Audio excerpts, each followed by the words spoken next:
J-horror is one of those genres that I grew up with and I didn't even know it at the time. I mean, J-horror stands for Johnny Horror. I mean, please do not look that up. Ju-on, The Ring, Pulse, Uzumaki. A few of these movies are great, and I wanted to review a few of those because not only is it an excuse to watch them, but I also might give you some movies to watch this Halloween season. I'll be labeling the movies in the red progress bar, so you'll know which ones to skip if you haven't seen it. It's only two. I'm only going to be talking about Ring and Ju-on, but I will be making more videos soon about the other movies, so just let me know if there's a movie that you want me to watch, and I'll probably review it. This video contains major spoilers, too, so I don't recommend watching these if you haven't seen these, but if you don't care, that's fine too. Either way, I still recommend watching it, because no matter how much I condense these movies, they still have that atmosphere that I really can't recreate. So go ahead and spoil yourself, because these movies are old as shit too. Also, they're free to watch on YouTube, so you can just go watch them and then come back.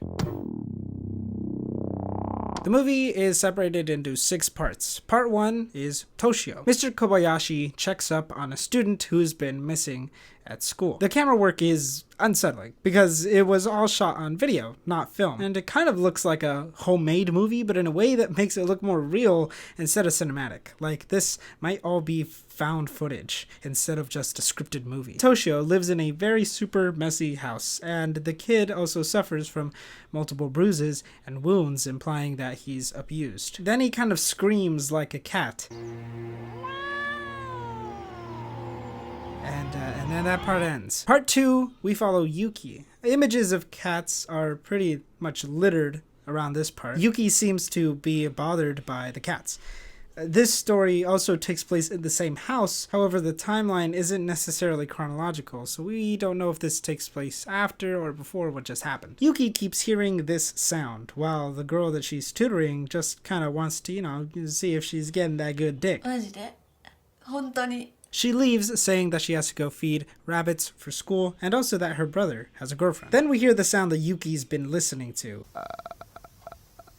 A woman's rasping throat. Then, Yuki just fucking plays those jams. She ain't gotta worry about no ghosts.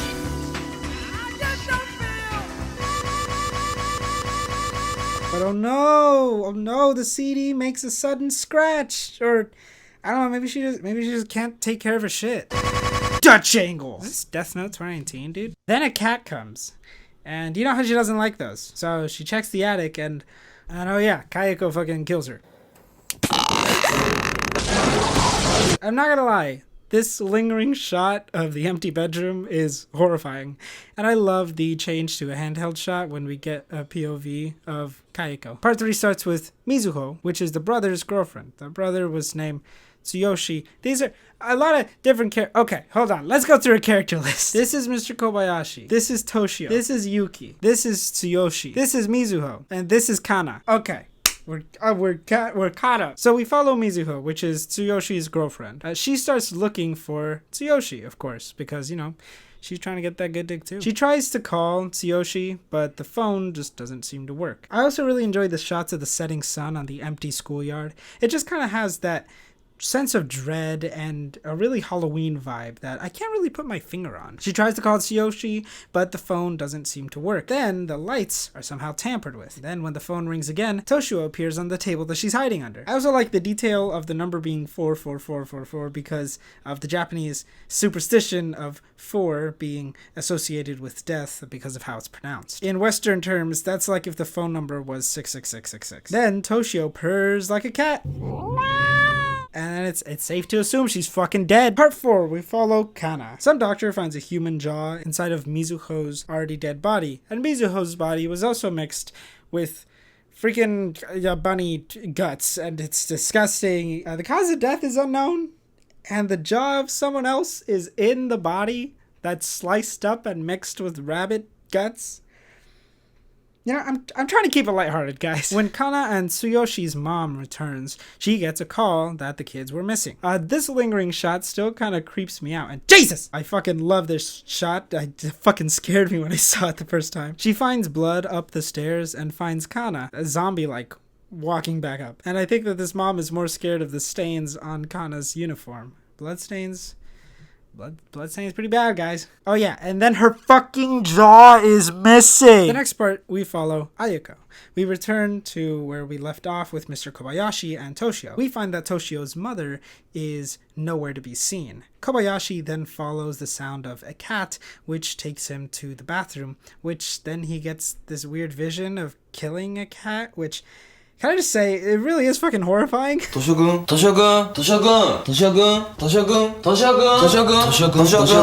Toshio talking to himself, drawing pictures of cats. Then we hear Kayako call him. Kobayashi goes to her room to find a personal journal that she kept because she was spying on Kobayashi, pretty much obsessing over him. Then he hears flies and kind of goes up to the attic where Kayako's body is just... She's just dead. She's in there. She's just dead. She's dead. Kobayashi then does the only sensible thing and tries to get the fuck out of there. But then he gets a call from a mysterious Saiki, which is Kayako's husband. And then he fucking cut Kobayashi's baby in a bunch of little pieces and then smashed it around. For some reason. Guys, I'm trying to keep this lighthearted. You guys don't know how fucking hard this is. Then we get one of the most iconic shots in cinematic history of Kayako's body crawling down the stairs.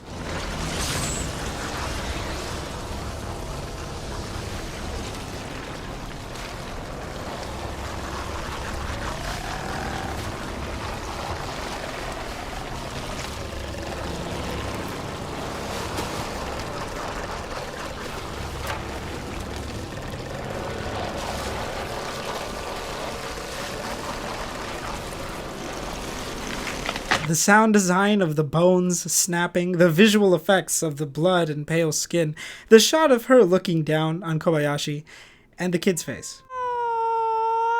Terrifying. Also, he kind of just slings the baby around for, good measure. Who would have known that the 90s were that bad? The last story of the series is about two siblings looking to sell the home after all the events in the movie. Kyoko has this kind of shining-like ability, and she can sense when someone there has died. Then she goes upstairs and sees Kayako bend over in this kind of vision that she has. In Kayako's room, she then begins to feel strange. Kyoko then drinks some sake in the house and notes the strange taste. She tells her brother to sell the home to whoever doesn't taste the strangeness in the sake.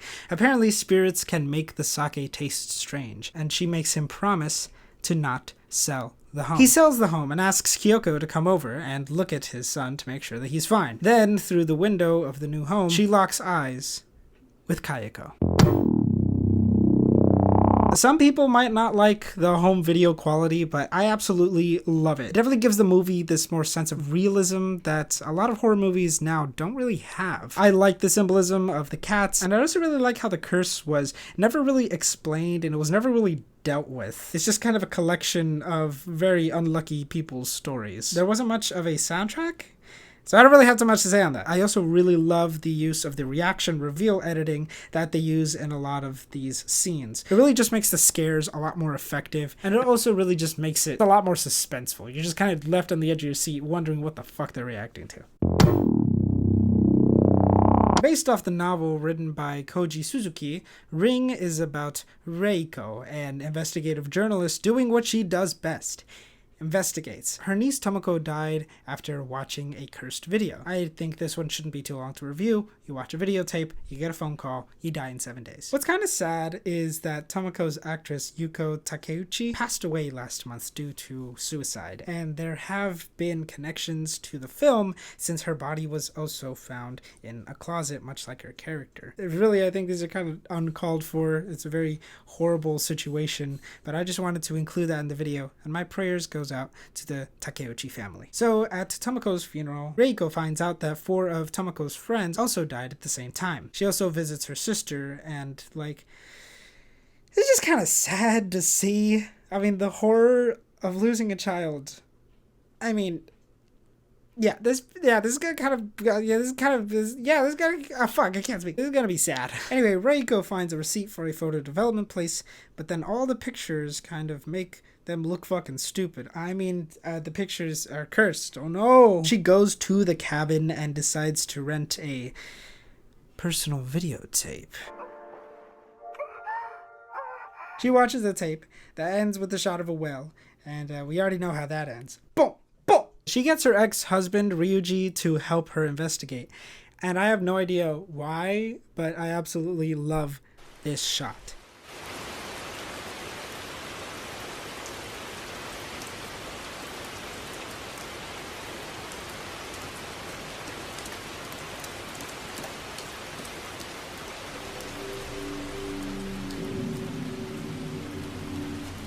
He watches the video and makes a copy. She shows him the effects from the photograph, and together they decode a message in the tape from a specific dialect of Japan, Oshima. Reiko also catches her son Yoichi watching the tape. Oh no! I also think that the soundtrack in this is a lot better than Ju-on's, mainly because of the metallic scraping that kind of follows the characters for the majority of the film.